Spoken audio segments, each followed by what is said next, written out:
A two, a three, two, one. Hello, everybody, and welcome back to the B&B podcast. This is episode 112. I'm one of your hosts, Brandon. And I'm other host. Wow. Good start. Oh my god. I'm your other host, Brody. All right. And if you can't tell, there might be something new for our visual audience, which is we're here. You can actually see us. We are here. Yeah, trying something a little bit different, hopefully reoccurring if it goes well, which is YouTube. We're going to start hopefully uploading to their, every episode ideally. It kind of depends with guests. I'm not really sure how that's going to work yet.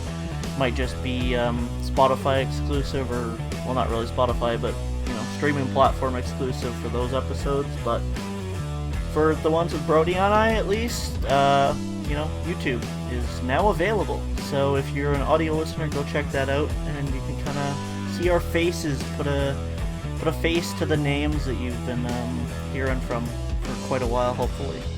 Yeah. But yeah, so we try that out, and now I have to pay attention and not look around my room as I'm talking and zoning out as usual. Yep. Ignoring me completely. What? Yeah, exactly.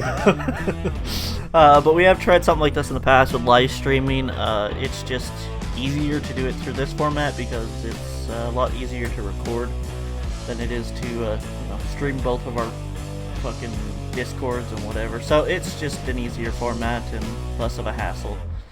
Hopefully you enjoy. Hopefully we get some viewers over there once I actually make the YouTube channel that I still haven't made. I'm good at preparing. But yeah, other than that, what are we doing? What are we doing today, Brody? Going to bed. That's all, folks. We're just gonna record us sleeping.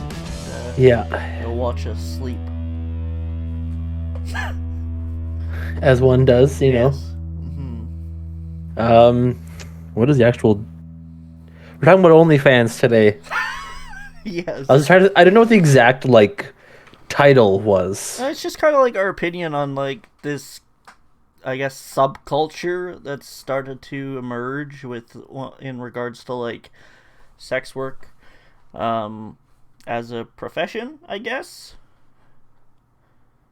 If you wanna... I guess. I mean, I don't know if you classify it as profession, because, I guess it depends what your definition of professionals are. So I feel like if you're talking about the suit and tie, not really. But if you're just talking about, a job, something to pay them bills, then yeah, I guess it would classify as a profession. Yeah. So, what do you think?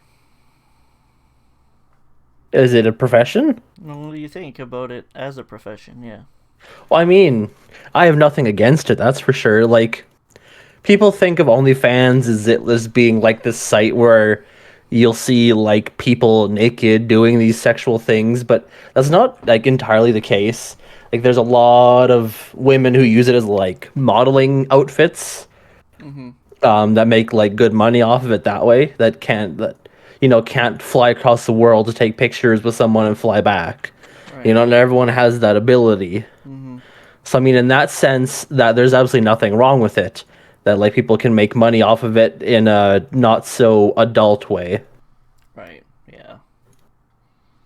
I mean, I'm of the mindset that if you want to go do that thing, whether it's sexual or non-sexual, if you want to go out and make money that way, do it.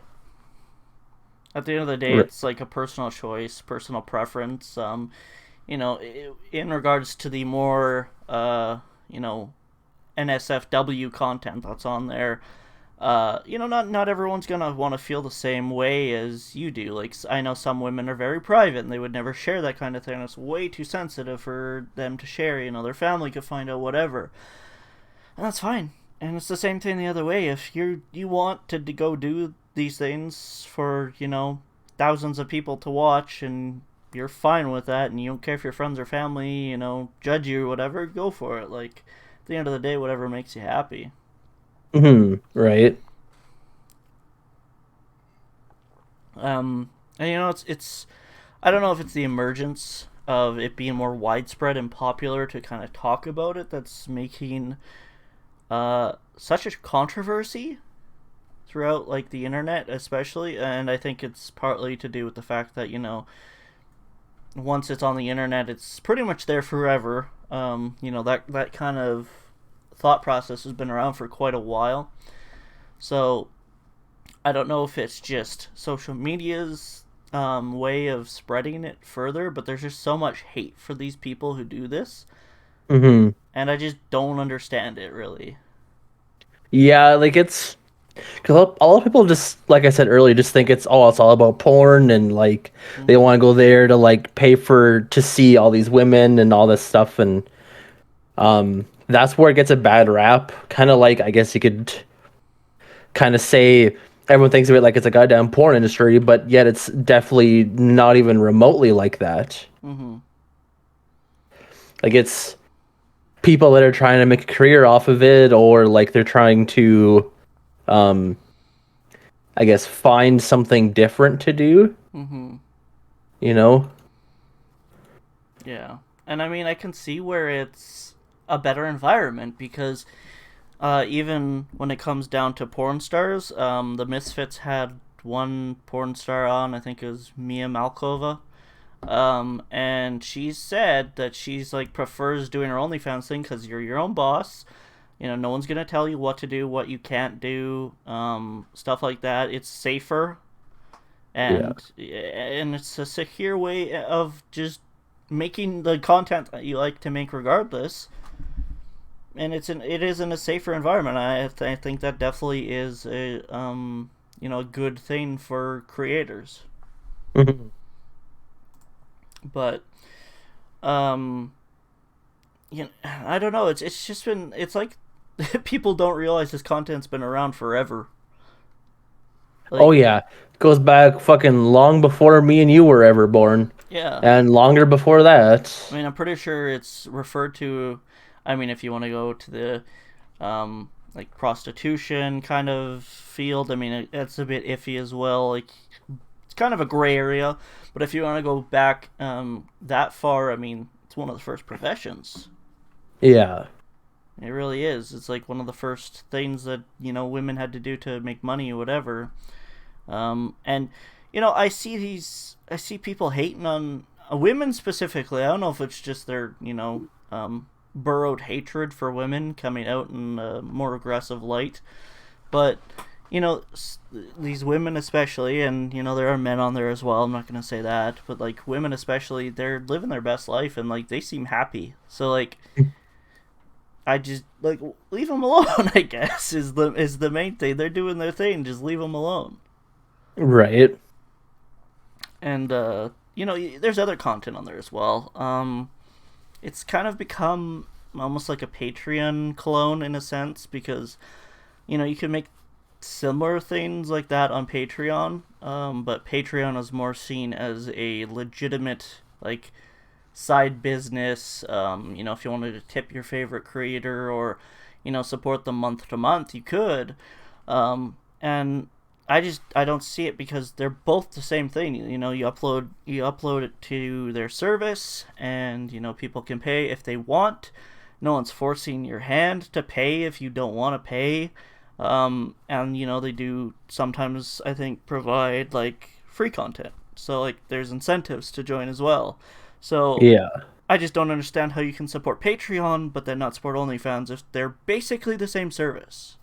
Right. It's definitely odd that that's with a lot of things though. There's like that double-edged sword that people think, oh well, this is better than that, and this should be allowed, this shouldn't be allowed. Like I don't really have an example off the top of my head, but you know what I mean. That like people will love one thing over something else, and it's the exact same thing. Mhm. I, s- I, I guess a good example would be like vehicle companies. Mm. Like they're all literally the same, whether you're like your Ford, your Dodge person, whatever, you know. Mhm. People like that's people just bitch about anything because they can, or they think people will care to listen. Mm-hmm. And I think there's just such an entitlement aspect to this as well. You know, people feel like they're entitled to shit all the time. And, like, Hmm. even when they start, like, I know on Patreon, and same is true on OnlyFans, you can change your prices whenever you want.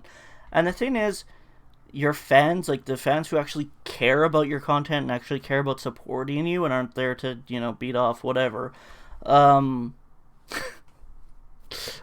they will support you. And, maybe they can't afford it that month and they opt out. But, like, at the end of the day, your fans, or fake fans, as people can't see in the audio, I'm doing air quotations, fans, like, they're not your real fans if they're just going to be like, oh, your service is so much more than last month. Like, what are you doing? Like, your fans deserve better, and you shouldn't be able to do this. And it's like, go away, go elsewhere. Like, Yeah, you don't need to be here, and if you don't want to be here, then why are you here? Like, there's a bunch of free content I'm sure you could enjoy on the orange YouTubes if you really want. yeah, and like people like they make a living off of that. So like, say 1 month they're doing fine, the next month they're not. So they raise their prices because they have loyal fans. But Mm-hmm. then you have people that bitch just for the sake of bitching. Yeah. And you'll never satisfy everyone. That's the thing, I guess. As creators, we and people who are much larger than us, like we've all experienced it. We've all experienced backlash for something, or setbacks. I mean, look at the first stream that the B&B podcast did, or sorry, the second stream the B&B podcast did. Like, we faced backlash, and we hadn't even fucking done anything. We didn't know these people. Yeah. But it's the same thing, especially I feel like once you get bigger, there's just more, like, I heard it the best from a creator who said, like, how do you not let these hate comments get you? And it's kind of the same thing throughout all entertainment, is the more and more popular you get, yeah, there'll be, say you got 10 hate comments when you were at 100 subscribers or whatever. You get to 1,000 and maybe that's 100. It's the same amount, but there's also going to be an exponentially amount more of love and support.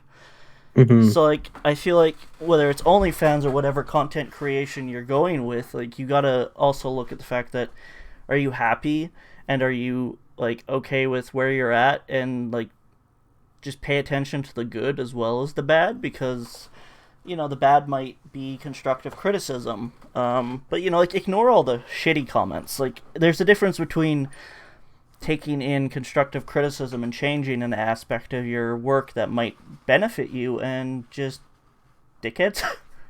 Yeah. Exactly, right? So yeah, and I don't. My mic just moved out of its stand. Whoops. Oops.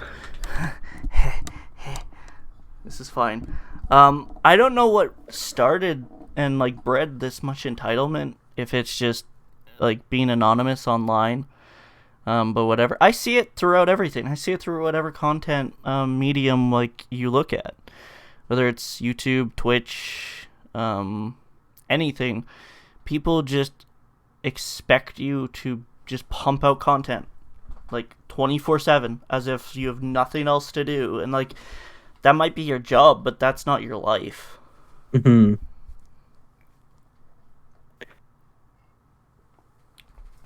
Like that's one thing that me and you dream about constantly is getting to be bigger, whether it's through the podcast, whether it's through streaming, whether it's through YouTube.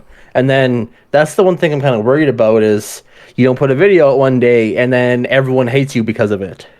Mm-hmm. And I don't know. That's I don't know where that line is, though, right? Because, like, there's content creators, and even my friend Jake, who's been on the podcast, Amanita JTV, I admire his work ethic, and I think he's taken some time off here and there lately. But there was a time where he was streaming every day. He took one day off a week, I think. This was during the pandemic, and he wasn't working at the time, but, like, he was streaming every day, and I had a few conversations with him, and I'm like, you gotta like take a break, man. Like, you gotta relax, because it will burn you out, whether it's just making content over and over. Because I know people who can just make content straight through, like 365 days a year if they really wanted to, not take a day off working because they're on that grind. But it's going to be either the content that burns you out and you're going to have no time for anything else, or it's going to be the people who are like consuming your content getting to you. Why didn't you upload this kind of video? Why didn't you do this? This video was shit. This video should have this person in it. So like, no matter what you do, I think you're going to reach a point where, and it would suck, is like, reach a point where you just don't feel like making content anymore. And that's happened to a lot of creators. Yeah, it's definitely sad that whether you push yourself to that point or you get pushed to that point by like other people, like they want this content instead of that content, or they want more videos per day, or they want more videos per week, whatever it might be, and this pushes you to a breaking point, and then you just want to give up. Mm-hmm. And that's probably the worst part about it is you have to avoid doing what other people want and just do what you want. Yeah. Is the big thing about it.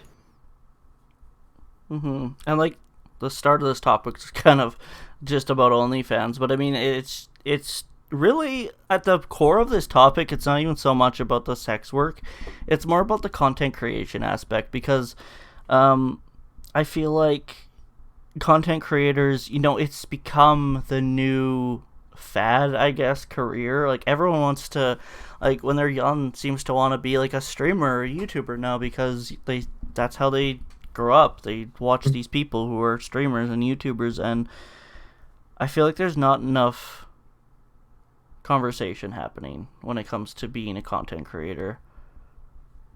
I mean, there's big ass streamers out there who have had to take months off due to their mental health. And burnout. Yeah, and then you like, there's also the other edge of that sword. Like, there's a lot of good that can come from like streaming that much or putting out content that much. For sure. Like, there's a lot of charity work that people do with that as well. Like, I'm assuming maybe there's some people on OnlyFans that do that. Like, if they make enough money, they donate some of it to some like causes. But there's a lot of like rewards that can come from that as well. Mm-hmm. You can get like sponsors, and like I don't know how big OnlyFans is because I can't say if I actually logged into the website or even looked at the website. But relating it to just content in general, like there's a lot of good that can come from it.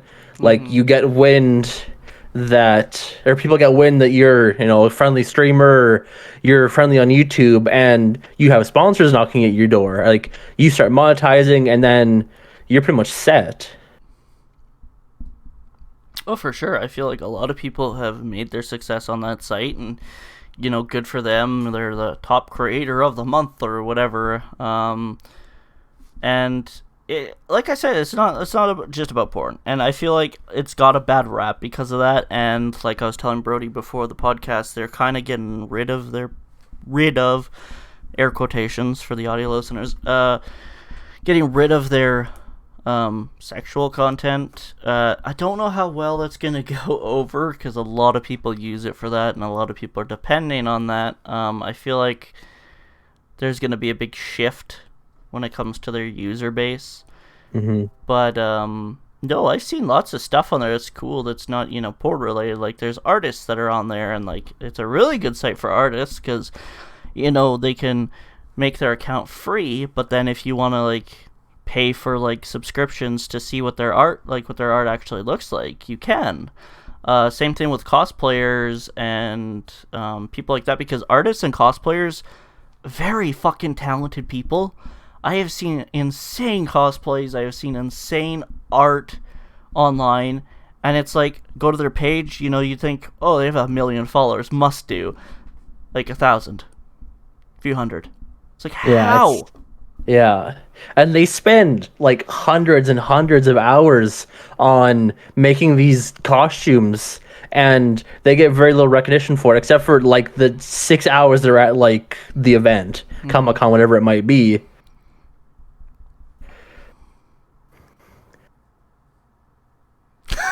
Okay, that was the end of your spiel.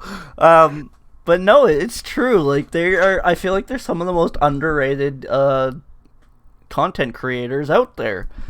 Because like unless you're like shouted out by a big page or your content's featured in, some sort of convention, like your name's not really gonna get out there unless you're either very very lucky or, like I said, someone gives you a shout out. Yeah, and It seems like, more and more creators are like blowing up out there, and like you might never blow up as a creator, but I feel like as a digital, like whether it's streaming, YouTube, whatever, I feel like a lot more people have that kind of potential than artists do. I mean, I could be completely wrong on the basis, and I could be just spilling shit, but I just feel like I've seen a lot more people blow up on Twitch and YouTube than I have like art pages, for instance. yeah, because it's kind of hard, I would imagine, to get traction as like an artist. Like, say you do. Well, I feel like, God, I'm slipping on what the words are. People that like. Yeah, I had a friend that went to college for this too. He did like digital, like Graphic oh designer. my, there you go. Those are the words. Yes. Like I feel like they make really good traction because, like you said, the Twitch streamers, the YouTubers, like they make all their intros and all of their outros and pictures and stuff. But I feel like regular artists, it's kind of hard to get traction because like you make something for a specific person and they might tell their group of friends and that's where it might stop. Yeah. Whereas someone on Twitch, you see it all the time. Like you see their logo, you see their intros, that stuff. Like there's always that traction they have.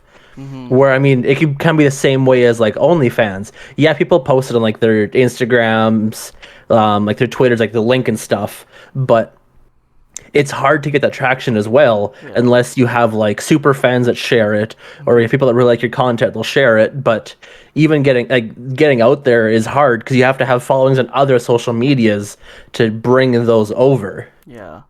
And I feel like that's what people don't understand is it's not like these people are just one day, spread their legs and money comes in.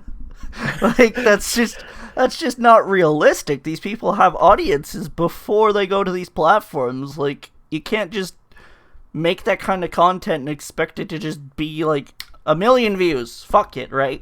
Like you have to have, and it's the same thing with everything. Yet again, we're circling back to previous conversations we've had. If you're not making followings on other social media sites, you're not going to have people coming back to your stream, coming back to your YouTube channel, coming back to your OnlyFans. Like, you have to go out there and, like, network and make a following. Like, you got to have some sort of following before you go and make these kind of things. And, you can make that kind of content, but you're still going to have to look at creating an audience. It's on the creator to get the followers. And a really good example of that is someone that Dr. Phil made famous that has the record sales, if it still stands, on OnlyFans. It was Daniel Bergoli. Like the day she turned 18, she released, I couldn't tell you what the fuck it was, but a whole bunch of videos, pictures, whatever the hell it was, and made $1 million in like 24 hours. Fucking Daniel Ravioli. It might have been more, it might have been less, but I knew it was right around the $1 million mark. And she had a following from Dr. Phil, and before that, I don't know how big she was, I couldn't tell you, but she blew up because of Dr. Phil, and like we mentioned, social media carries over to her OnlyFans, and that's how she made so much money off of it. And it's kind of sad, because you don't even have to be known on social media for a good thing. Like, there's still a bunch of creators out there who have a massive following, and they're absolute cunts. Catch me outside. Yeah, let's go right now. All right, we'll take the webcams with us. But like, there's even YouTubers, like big YouTubers, like the Paul brothers, Ray Scum, like a bunch of the big creators like that. Dickheads, assholes. I know Jake Paul's kind of like, he's like on the fence with me. Like for me, he's on the fence because he seems like he's trying to be a better person, but his brother's a fucking cunt. But you have to think do you think social media and the the amount of fans they have bred them to be who they are. Oh, Like for sure. they might have been an absolute saint before they got their millions and millions of followers, and like that fame can go to a person's head. Like we talked about this in episodes before, that it's hard not to let that money go to your head. And That was a loud excuse me, train. Your lord, that was in our parking lot apparently. Yeah. But like, it's hard not to let that happen. Like we mentioned before, that we wouldn't let it go to our heads, but it happens. Like, it doesn't matter how you're following, whether you shoot dead bodies in a suicide forest, or like you blow up what happened.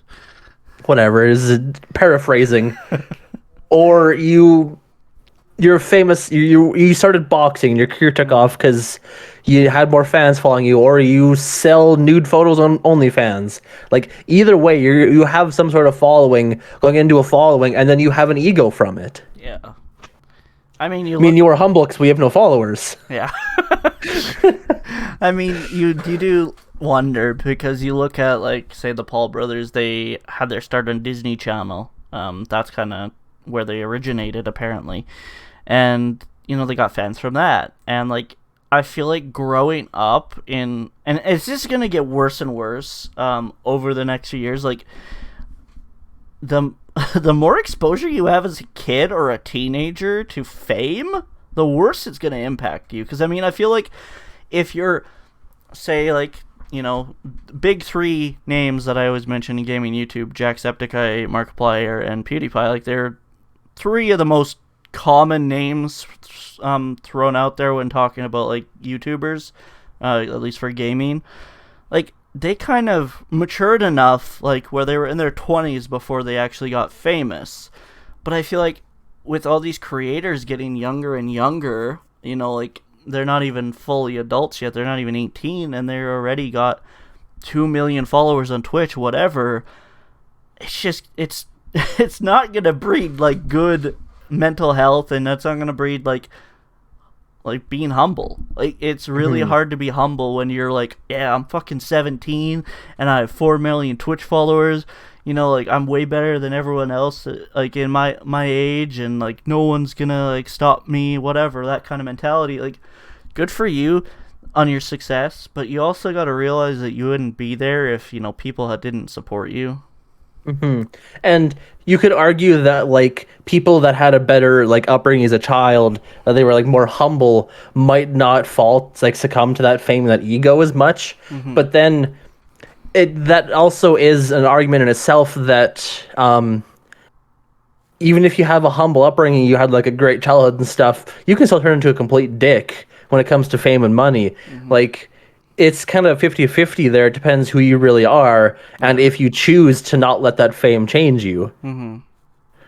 Because, I mean, you got two sides of a coin, and when it comes to, like, younger generations, I say generations, they're kind of still in our generation, but, like, younger kids that have experienced fame, we'll put it that way, because, like you mentioned, Daniel Ravioli,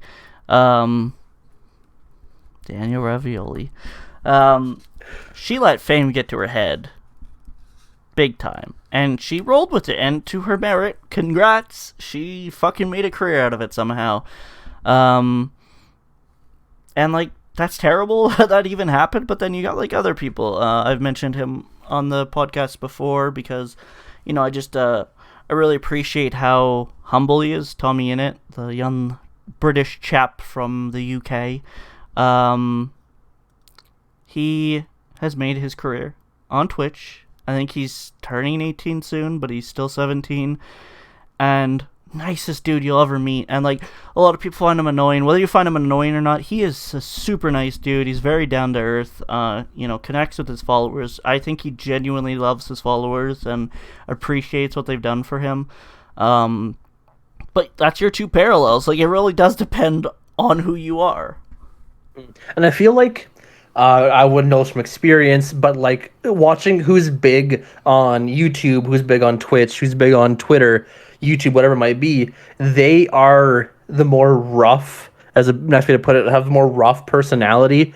They're like the rebels as a kids. They were like the assholes to their parents. Like, they have more of a following because there's probably more pricks as like kids than there are like more mellow people. So people can relate to them being assholes better than they can to the kids that are more relaxed. So I Yeah. feel like if you're more rebellious and an asshole, it's easier to get a following than it is if you're someone that's tame.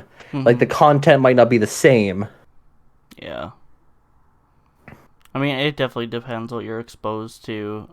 For sure, like I don't understand the people that make success from just being a prick. I mean, there's a difference between playful toying with people, because I know, like, if we really want to go back in history, Ray William Johnson. Oh my fucking god. Good old Ray. Good old RWJ. Yeah, he made his career off of fucking harassing people, basically, and whether it was fun or whether it was him being a prick, he made his career, and there are people like that do that. So I guess I just don't understand where it comes from. Maybe it's just people being able to relate with someone on a level where they're maybe scared or intimidated not to do that thing themselves. So maybe it's just, yeah, this guy's a dick, I like him, I wish I was him, subscribe. But I don't know what it is. But I guess at the end of the day, there's just going to be more to that as time goes on. And circling back to the topic that we strayed away from. Yeah, kind of. What do you think about, like, the whole atmosphere of? I mean, now that we've kind of talked about more, what do you think about the whole atmosphere of creating content on OnlyFans or Patreon, whatever you want to call it? See, I feel like it's all the same. Like it's creating content for YouTube, creating content on stream, creating like content like podcasts, like we do. It's all the same in a form. It's just up to the viewer of what they like. Like, you have the people that go to OnlyFans for like the porn stuff. You have people that go to Patreon to look for Art. and Patreon has anything. It's hard to like narrow it down to like Patreon does music, it does art, like it's whatever. It's like trying to say Twitch is only for gaming, which is really not. Yeah. Like, there's so much other shit on there. Like, I feel like people will stray to whatever they want, whether it be OnlyFans, whatever, all the other ones, or they will hate on all of them, whichever one they don't like. Like, people hate on OnlyFans because they go to someone's site and they see it's $20 instead of $15. Or they'll go in hopes that someone's page is free and it's not, and they get hate that way. Or they'll go to someone's page and expect it to be like 18 plus NSFW, and it's just them modeling. Like, people will bitch about anything. And I think them taking air quotes like the porn away from OnlyFans is going to kill that website completely. Because like you mentioned at the start, like there are porn stars that go to it because they have the freedom to do what they want on there. Like, they don't have to go to like the porn websites and do what the director wants, do what the actor wants. They can have the freedom to do what they want. Yeah. And I feel like that's definitely going to kill that website. That's what a lot of their income is. Yeah. I mean, I definitely think they're going to take a dip. I don't know if they'll survive. I mean, in terms of longevity, they're not that old. I really don't think they could survive a massive hit like this. I mean, it'd be different if it was like Twitter getting rid of, I don't know, sharing pictures, for instance, because a lot of people share pictures on there. I feel like, yeah, a lot of users would go to Instagram. I do. I feel like a lot of people would go to Instagram, but they could survive.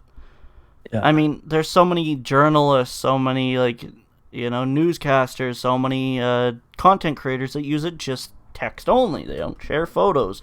I feel like they could survive, but taking away what has become, whether through memes, jokes, whatever, or legitimate reasons, what has basically become their bread and butter, so to speak, taking that away could steer almost everyone away.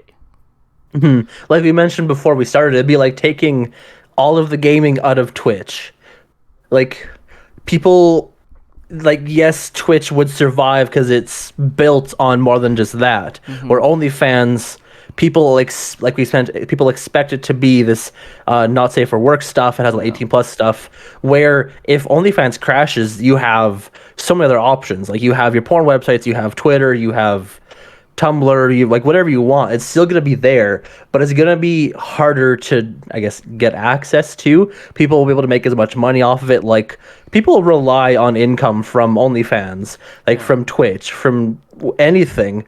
People don't realize that that's their possibly sole income. Yeah. And I mean, I feel like even now, just with that being, whether it was rumored or whether it's true, I feel like just hearing that, yeah, guys, 60%, 70% of our creators might be going away soon. I think they'll leave a hell of a lot sooner. Like, you're not gonna hear, so, like, say that your job is like, hey guys, so at the end of the month, guess what? You're all out of work. Like, you're not gonna wait for that. You're not gonna wait to the end of the month and then work there and hoping things will change, because it won't. You're gonna leave. You're gonna find an alternative. So I feel like they're gonna see a dip of creators very rapidly if they don't fix it. And it'll be like before OnlyFans is even a thing. Some other website will sprout up, and that's what everyone will flock to. Yeah. They'll just make another website, and someone else will make millions of dollars.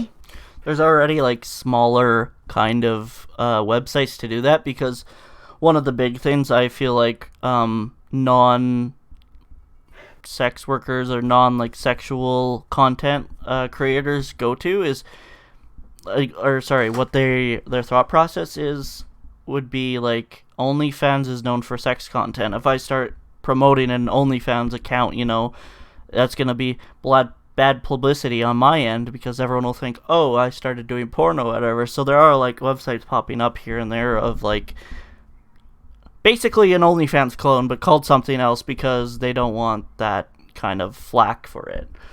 So it's already happening. Yeah, it's hard to stray away from literally anything getting hate. Like, for example, like people trying different things on Twitch to make different viewers or to get more money. Like, people will hate on anything. Like, you can have, say you're watching someone that's mainly they play Final Fantasy, like they're an FF player, and one day they're streaming Warzone, and they'll have less viewers because everyone's like, oh, I'd only watch them because they play Final Fantasy. Like, people will go to whatever website, whatever service people are on, just because they like the person, they like the content. So OnlyFans dies, and to some content creators, yeah, it'll be a hassle moving all their content stuff over, but they still have that following, and it'll be like nothing ever happened. It'll definitely do more harm to the business than it will the creators, because creators, they have their fans wherever, and in most cases, they'll have a big following on Twitter, Instagram, whatever, so they could be like, hey guys, shit happens, come follow me on here, and try and get our numbers back up. But I mean, at the end of the day, I'd say whether I mean, if we're going back to the actual topic question, it was exploring OnlyFans and the idea sex workers should be treated the same as everyone else. I think definitely yes, 1,000 times yes. They're people. They deserve the same dignity as everyone else. They deserve the same opportunity as everyone else. I think OnlyFans as a platform is a good platform in theory. I don't think the direction they're headed is going to be a good one for the company, because, like I said, creators have a lot more opportunities out there than you might think. So, who knows what's going to happen. Overall, I think the option to make certain type of content is always going to be with the creator, and no one should kind of pigeonhole them into a position where they have to choose whether they want to make the content they want and, make content that'll actually make money. I just pictured a pigeon, like, holding someone with their wings, and I'm like, what? I was thinking of, like, putting a pigeon in a chokehold, but, yeah. Putting a pigeon... Dear Lord, just fucking... Yes. Yikes. But yeah, like, I totally agree that, yeah, sex workers, 100%, they're like me and you. Like, they're content creators. It doesn't matter if they're fully clothed or they have no clothes on. there should be no discrimination against them. Like, say you are watching someone on Twitch and say Amaranth. Everyone hates on them because they flaunt their body to make money. Who cares whether you're a pro gamer or you like being naked? You're a content creator. No one should discriminate against you for that. Yeah. Just mind your own fucking business. Exactly. If you don't like it, fuck off somewhere else. That's the main final point here is, like, just mind your own fucking business. If it's not hurting you directly or, hurting others, fuck off. I mean, especially for OnlyFans, because you need to, like, put a credit card number in and whatever. So if you're worried about your kids seeing some titties, like, just don't give them your credit card and you'll be fine. So it's one thing on Twitch. We'll get a second bank account. Yes. But I mean, it's one thing on Twitch because, like, it's free to use and, like, people could see that, whatever. So I feel like, yeah, that makes sense to, like, limit the sexual content that's allowed on there. And I know, like, they already found that loophole with the hot tub streams. You can't be in a bikini or whatever unless you're in a body of water. So they found their way around that with the hot tub streams. So, I mean, there's always going to be loopholes to that kind of thing, but it only goes so far. I mean, I don't think Twitch is going to start streaming hardcore porn anytime soon, unless it's on Ninja's channel, but, I was going to fucking say that to you. But no, like, if they ever decided to get into, like, the 18-plus industry, they would kill that website. Like, you would see a lot of people jump ship to... I guess Mixer's not allowed anymore, but they go to YouTube Gaming, they go to Facebook Gaming. Like we mentioned, like if one platform dies, Twitch dies, OnlyFans dies, there's always gonna be another option. Yeah. Like if you shoot yourself in the foot as a company, it's only your own fault. People will just leave you. It's your only fault. But yeah, I mean, we're literally in an age of convenience or in an age of opportunity. If someone sees an opportunity, you sure as hell will bet they fucking take that opportunity. No doubt. Exactly. So with that, I think we'll announce that our OnlyFans will be opening at the end of this episode. Get ready for some farting in pies. Something. Farting in pies. That was the thing. Amaranth and... That was a squeaky car door. Jesus. Anyways, no, we're not starting an OnlyFans. Well, Kyle might be, but we're not personally starting an OnlyFans. But yeah, that's kind of, I don't know, that's kind of where we can wrap it. I mean, without sounding redundant, I think we covered everything. I mean, we hope that the creators find somewhere else to land if things do go badly. I mean, you never want to see someone like that, just completely, I guess, financially destroyed because, they're the company that they're basically working for. Because, I mean, whether it's Twitch, YouTube, or OnlyFans, you still are working for them at the end of the day, because without them, you couldn't upload your content. So, you never want to see a creator just fall like that without any say in the matter, I guess. And the one thing, my closing point is, the one thing I hope is that all these content creators that are being forced off of OnlyFans don't give up just because OnlyFans is closing. Mm-hmm. That'll be the one shitty thing about it, is don't give up on what you're doing at all. Like, stick with it. If you're doing good, then just don't give up on it. It'll only get better from here. Keep going. Inspirational of the day. Inspiration. But yeah, thank you guys so much for listening. We will be uploading this to YouTube. It'll probably be youtube.com/the B&B podcast. It will be linked in all of the links that are down below in all of the podcasts. You can check them out. I don't know if you can... I mean, I know you can see them on Spotify and stuff, but they're not hyperlinked, so... But we're always at the B&B podcast, so that's kind of our handle for everything. So it will be also posted on all of our social medias, just so you guys are aware of it. And yeah, let us know what you guys think in the comment section of those videos down below. Make sure to drop a like on the videos. And that's it. Now, Brody, why don't you let the fine people know where they can find us on social media? Yeah. On our OnlyFans, of course, BB Brandon is our main one. But no, the main ones we use are our Facebook, Instagram, and our Twitter. For any way of contacting us or looking for our links, those would be the best ones to get a hold of. Or if you want to get a hold of us, that'd be the best way to do so as well. Other than that, if you're looking for any way to listen, I guess, and watch us now, we'll be on Spotify, Apple, and Google Music, and through Anchor FM and their platforms, and as well as now YouTube. You can come look at me and Brandon look at each other through the webcams, even though he's through that wall. Behind me.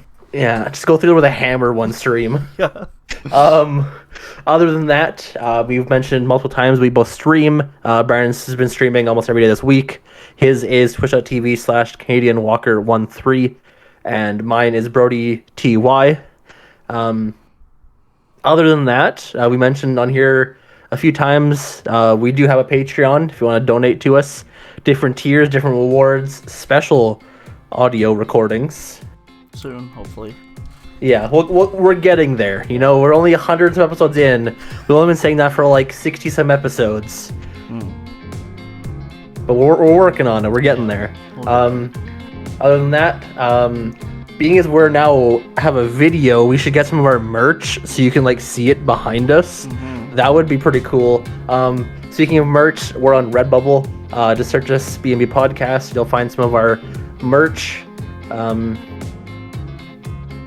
I think that's yeah. Yeah. If you are an Apple user, go give us a review, and perhaps we'll read it out. Brian will wait 9 months to read it.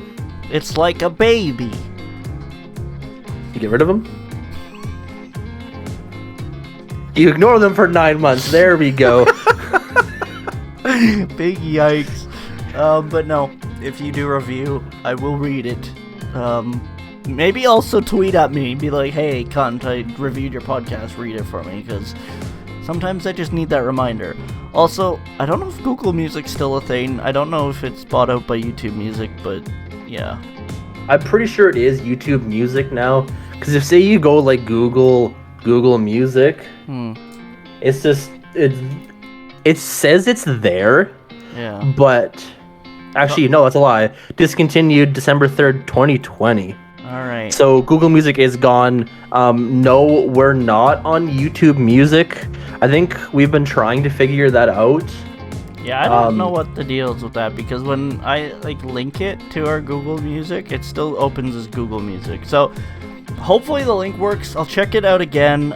You guys will be kept updated next time whether or not I figure that out. But just go show us some support wherever you can. We do appreciate it. And yeah, we'll see you next time, guys.